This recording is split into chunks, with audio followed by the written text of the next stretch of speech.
How does it feel like playing against some of the top LEC teams and then coming and playing against, you know, a Chinese team and a Korean team? Like, what are some of the differences between them that you're recognizing? I think better like pretty much all game than LEC teams. Pretty much everything, laning, author of laning, pretty much that I think. Gotcha. Coming into this game, obviously the community and stuff kind of saw you guys as pretty big underdogs. Did you feel confident coming into this matchup? Like, were you surprised by how well this game was going for a little bit, or did you think you guys, you know, were capable of taking them down? I'm not that surprised, but like on paper we're supposed to lose, but I think my team is really good, so I could see us winning this game as well. Overall, do you think there was something specifically that went wrong in this game, or why do you think it ended up kind of turning around so harshly as it did? I think we played a good game, good until we overstayed top lane and just died. I mean, we kind of clutched it and then we lost. I mean, we should just not stay there for that long, and we got punished for that. And then I think I was just playing horrible and I died too many times when I should not die. I think that's pretty much it. I think if I play better this game, like we'll win this for sure. Do you see this as like kind of like a moral victory in any way for your team? Like, do you guys gain any confidence from playing so close and having such a lead that like you should be able to close out, you know, often? Or do you not really take away anything from this game being close? I mean, I think we already knew that we can do well into like the Asian teams, and it's like nice to see that. I would say like we kind of won the game until we threw the game. I think if we don't like mess up on the top dive and I don't get to like half mid lane and just die randomly, I think we're winning the game. Gotcha. So yeah, I mean, obviously, this game didn't go your guys' way, but at least you know you have qualified for the like knockout stage, the best of five. I know a lot of the narrative has been about how you guys kind of struggled during the LEC playoffs and best of fives. Are you confident going into these best of fives? Do you think you guys are, you know, have you guys learned from those best of fives during the LEC playoffs? How do you feel going into the next stage of play-ins now?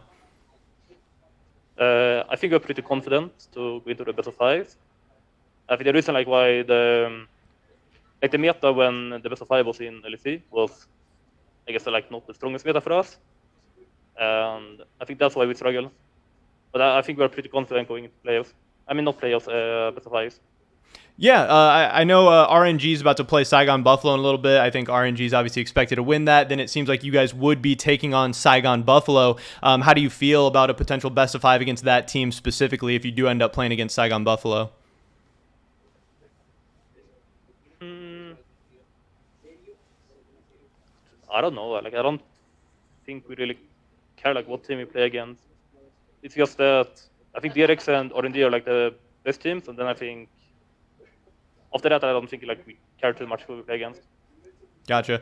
I got to ask about one more team that you could potentially play against as well. I know Niski had a quote earlier where he was like, you know, he thinks you guys are going to make it to the main stage at Worlds, obviously, but he thinks you guys are going to do so by eventually taking on Evil Geniuses, the North American team, and he thinks you guys would be able to take them down 3-0. You know, do you have any words for a potential matchup against EG or like any of the NA fans or anything like that? How do you feel against North America? I kind of agree with Niski. I think we probably 3-0 them or like 3-0, 3-1 them. Gotcha. And then obviously this has been a crazy year for you as like a rookie in the LEC and stuff, then ending up on the world stage playing against some of these top teams and top teams in the world and stuff. Can you just talk about what this year has been like for you? Like how crazy has this all been? Do you feel like a rookie going up against super experienced players? Are you calm, comfortable? You know, how are things going for you? I mean, this year was a bit unexpected. I didn't expect the year to like start on like a top team. Like, that was really unexpected. And I mean, it doesn't feel like weird or anything playing. It's just like another league with like way better players. That's pretty much it. And I'm pretty calm for every game. Like I don't feel nervous playing. Yeah, that's exciting. And then I know you've only got to play a handful of games so far. Hopefully, you guys still have a nice long Worlds run ahead of you. But have you like personally learned anything just in your Worlds experience so far that you think is going to help you going forward in your career? Mm, yeah, I think there's like a lot of learn from the games. Like Usually when you play like against illicit teams, you can get away with like so many misplays. But like when you play against like DRX or NG, like if you actually mess up, you will actually get punished. And I think you can learn from it. Gotcha. So you any predictions on how this thing goes down? Against Saigon Buffalo, do you have like a prediction for that series overall? What the score is going to be? Wait, between what team? You like if you guys end up playing against Saigon Buffalo in a best of 5. I think we're gonna win it, and I think they can maybe take a game from us. Maybe I would say like 3-1, or I would say 3-1 to us. All right, sounds good. Well, I am sorry that unfortunately this game didn't go your guys' way today, but I definitely wish you guys the best of luck going forward. Hopefully, you keep this thing going and make it to the main stage of Worlds. Thank you so much for joining me, man. Thank you. Yep, have a good one. You too.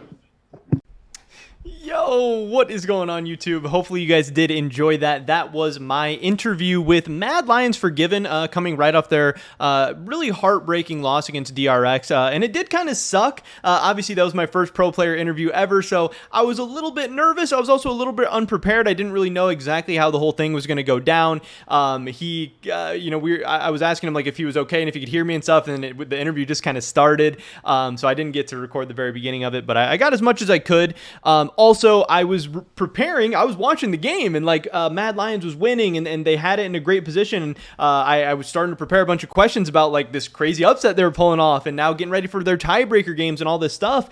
And then they threw so hard and so fast that I had such little time to kind of totally 180 and totally pivot. So I was like, then trying to think about all these different questions. Obviously, Unforgiven was coming in a little bit upset with his play, and obviously the result overall. I'm sure it was very, very heartbreaking and devastating for them, because our interview was literally like, I don't know, 5-10 minutes after the game. So, he's down, and rightfully so. And it's probably tough for him to be like as energetic or as into it or enthusiastic or whatever. But I really do appreciate Unforgiven joining me. It was really, really awesome. Obviously, after such a crazy game like that, he could have so easily just canceled the interview or not done media or whatever. And, he still did it. He was a pro. He came and did the interview and talked with me. So thank you so much, Unforgiven. Thank you so much for Mad Lions. It was a really, really awesome and exciting game. Obviously, they ended up coming on the short end of the stick there. But it was really, really cool. Awesome experience for me to get my first interview ever. Hopefully there is much more of that to come. I'm going to keep practicing, keep trying. I'm going to get better as this thing goes. Like I said, the only way to get better at stuff is to do it and is to keep trying. In retrospect, maybe would have asked some different questions or had some different things prepared or whatever. But it's really, really tough to do when you're on the fly, just kind of getting into it. Especially for me, like I said, doing my first one ever. There's people who've been doing this for years and years and years. But we're going to do our best to keep rolling. Hopefully you guys did enjoy this interview. I would love your guys' feedback on anything you thought I did wrong or could do better, or anything going forward in the future. Definitely drop a like if you guys do. I would enjoy all the views, all the feedback, all the anything we can get on this. If my interviews do well, it's just going to increase my likelihood of being able to do more stuff like this in the future. But yeah, pretty much it for this video today, guys. Definitely drop a like if you did enjoy it. Leave a comment down below. Let me know what you guys think about anything that happened in this interview today. Subscribe, stay up to date on all my latest content. Hopefully catch you guys in the next one. But until then, peace.